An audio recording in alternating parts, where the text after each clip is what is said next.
Bon matin les amis, j'espère que tout le monde va bien ce matin. Alors ce matin, je continue cette série sur comment gagner un combat spirituel et marcher dans la victoire. Vraiment, j'espère que vous êtes inspirés par cette vidéo. Aujourd'hui, je vous parle de l'alliance. L'ennemi combat beaucoup les gens à travers les alliances. Des fois, on est conscient, des fois, on n'est pas conscient de l'alliance qu'on a avec l'ennemi. L'alliance, c'est comme un droit légal qu'on donne à l'ennemi. Alors, comment ça fonctionne l'alliance? Il y a trois façons d'avoir une alliance avec l'ennemi. Principalement trois façons. Et c'est ça qui empêche les gens d'être délivrés. Parce qu'on voit des fois des gens qui prient, qui font toutes sortes de choses pendant des années, mais qui sont toujours aux prises, aux mêmes situations. Ça veut dire qu'il y a un droit légal. Donc, l'ennemi a un droit légal, a un contrat, a une alliance avec cette personne. Comme je l'ai dit, là, ça peut être consciemment ou inconsciemment. Il y a trois façons que l'ennemi peut avoir une alliance avec quelqu'un. La première façon, c'est une alliance intergénérationnelle. C'est-à-dire que dans la famille, depuis longtemps, quelqu'un a une alliance. Des fois, on arrive dans une famille, on est né, on ne comprend pas beaucoup les situations qui arrivent. On voit la pauvreté, on voit la maladie, on voit le suicide, on voit toutes sortes de choses qui arrivent, les problèmes au niveau de l'âme. Tout le monde dans la famille a un comportement bizarre. On ne sait pas pourquoi. Je vous garantis que quand on voit des patterns qui se répètent, des patterns de destruction qui se répètent pendant plusieurs générations, c'est clair qu'il y avait une alliance intergénérationnelle.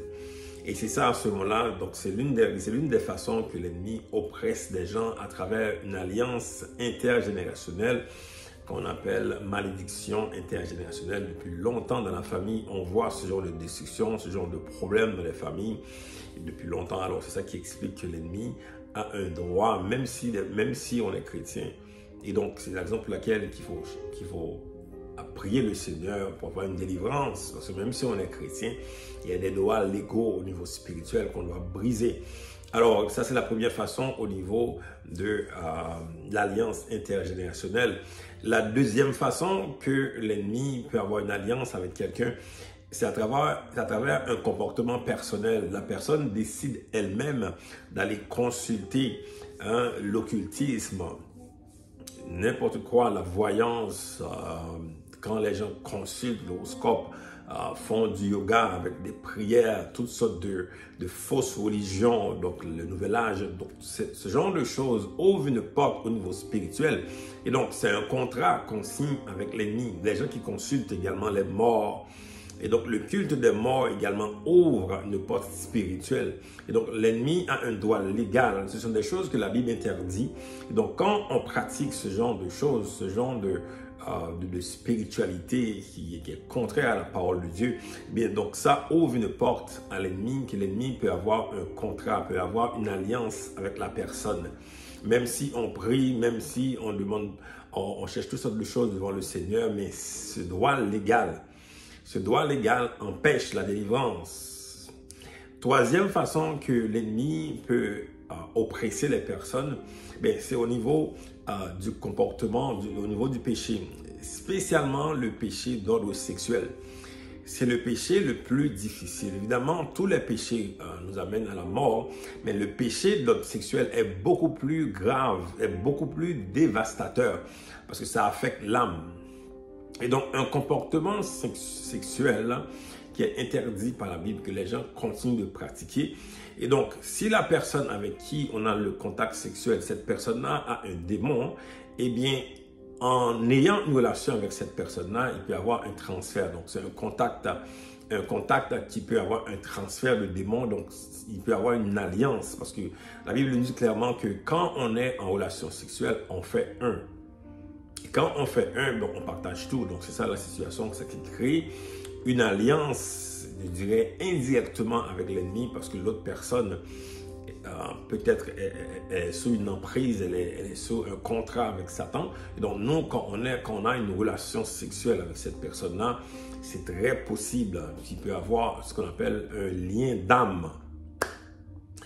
Alors, on fait quoi, les amis, par rapport à ces choses? Quand on voit dans sa vie, je dis souvent, il faut regarder sa vie, il faut regarder ses problèmes, il ne faut pas regarder autre chose. Regarde ta vie.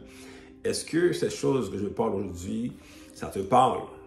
Est-ce que tu vois dans ta vie, il y a des choses qui perdurent de génération en génération? Est-ce que tu vois, par rapport à ton comportement sexuel, ça crée chez toi une anxiété, une peur? Il y a des personnes qui vivent toujours dans l'anxiété, mais elles ne se demandent pas pourquoi. Est-ce que tu vois que à un moment donné, tu avais consulté les sciences occultes, tu avais consulté la voyance, tu avais consulté ce genre de choses, mais ça cause des problèmes dans ta famille? Il faut faire le lien. Quand tu vois ce genre de choses, il faut chercher la délivrance. Vraiment, le Seigneur Jésus peut te délivrer, mais tu vas devant lui, tu demandes pardon, tu confesses devant lui que tu as péché contre lui. Tu as péché contre sa parole, tu as péché contre son esprit. Tu confesses Jésus-Christ est ton sauveur, qu'il a souffert à la croix, qu'il a donné sa vie pour toi, pour te pardonner tes péchés, tes iniquités. Et donc, quand tu le confesses devant lui, tu demandes pardon au Seigneur et tu renonces à ces choses. Tu renonces aux malédictions intergénérationnelles. Tu renonces aux comportements sexuels qui sont inadéquats par rapport à la parole de Dieu.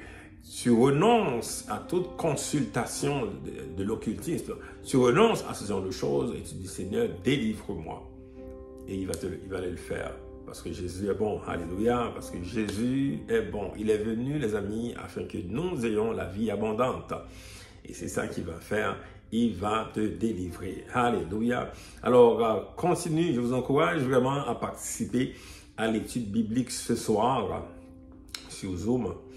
Je vous mets le lien dans la description de la vidéo. Vous allez voir le lien rapidement si vous voulez ce soir à 8 h. Je vous attends pour l'étude biblique. Vraiment ce soir, je vais parler de quelque chose de très important au niveau de la délivrance. Que le Seigneur vous bénisse. À bientôt.